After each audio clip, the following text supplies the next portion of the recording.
smiled sadly and murmured, "Fatal beauty."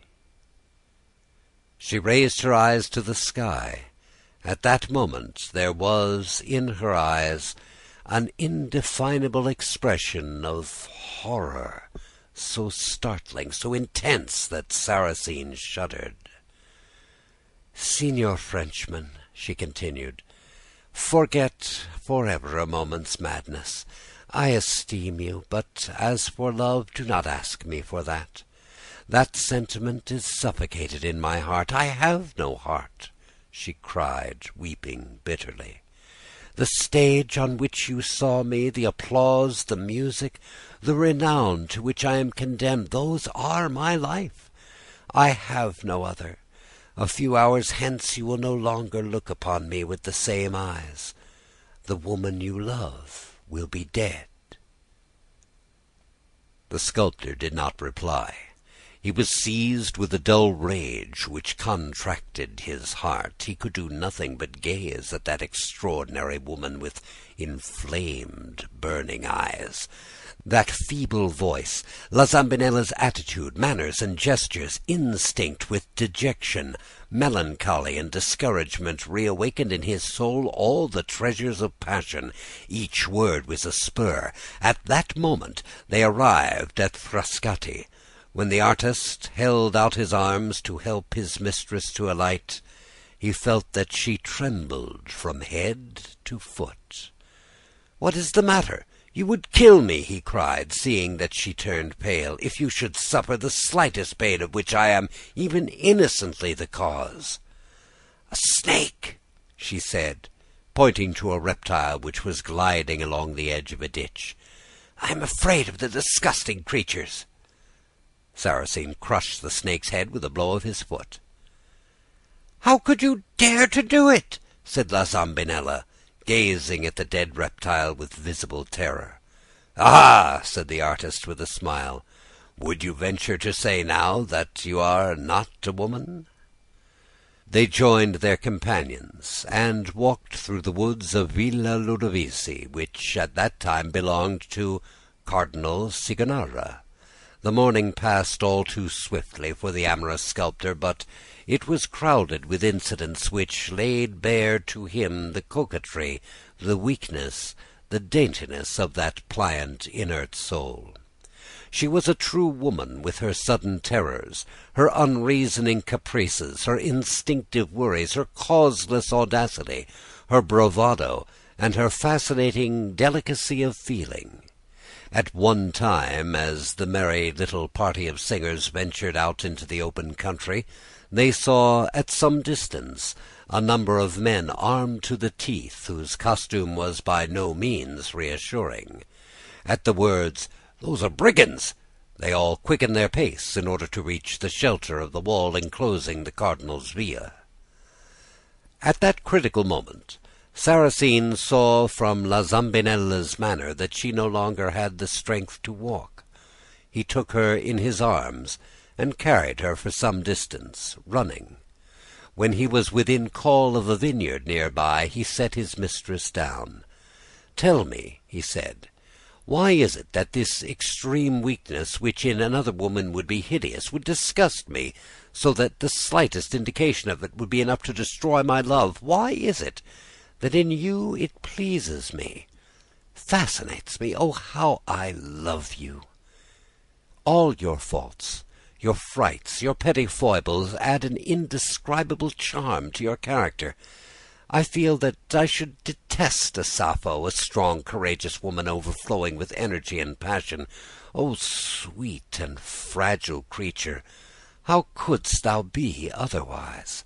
That angel's voice, that refined voice, would have been an anachronism coming from any other breast than thine." "I can give you no hope," she said. "Cease to speak thus to me, for people would make sport of you. It is impossible for me to shut the door of the theatre to you, but if you love me, or if you are wise, you will come there no more. Listen to me, monsieur," she continued in a grave voice. "Oh, hush!" said the excited artist. Obstacles inflame the love in my heart." La Zambinella maintained a graceful and modest attitude, but she held her peace, as if a terrible thought had suddenly revealed some catastrophe. When it was time to return to Rome, she entered a berlin with 4 seats, bidding the sculptor with a cruelly imperious air to return alone in the phaeton. On the road, Sarrasine determined to carry off La Zambinella. He passed the whole day forming plans, each more extravagant than the last.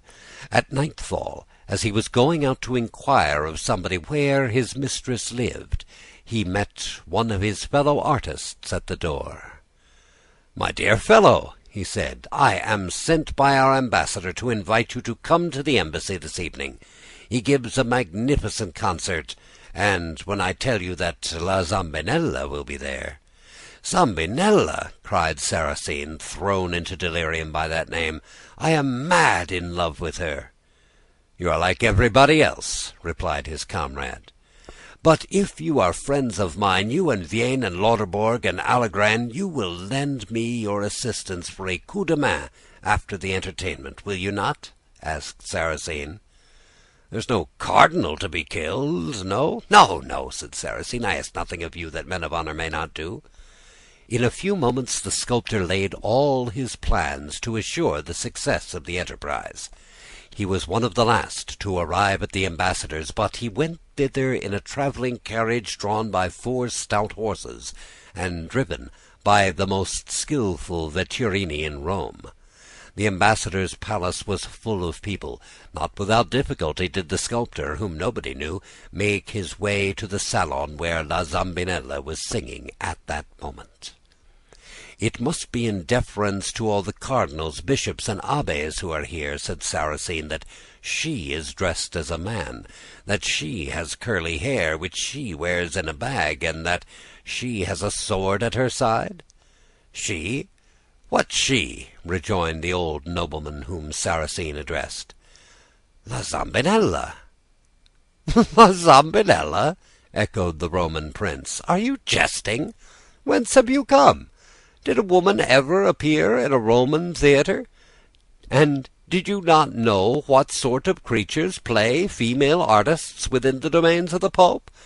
It was I, monsieur, who endowed Zambinella with his voice. I paid all the knave's expenses, even his teacher in singing, and he has so little gratitude for the service I have done him that he has never been willing to set foot inside my house, and yet, if he makes his fortune, he will owe it all to me." Prince Chigi might have talked on forever. Sarrasine did not listen to him. A ghastly truth had found its way into his mind. He was stricken as if by a thunderbolt. He stood like a statue, his eyes fastened on the singer.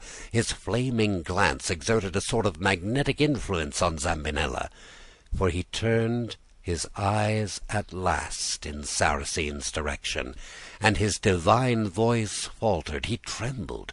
An involuntary murmur escaped the audience, which he held fast as if fastened to his lips, and that completely disconcerted him.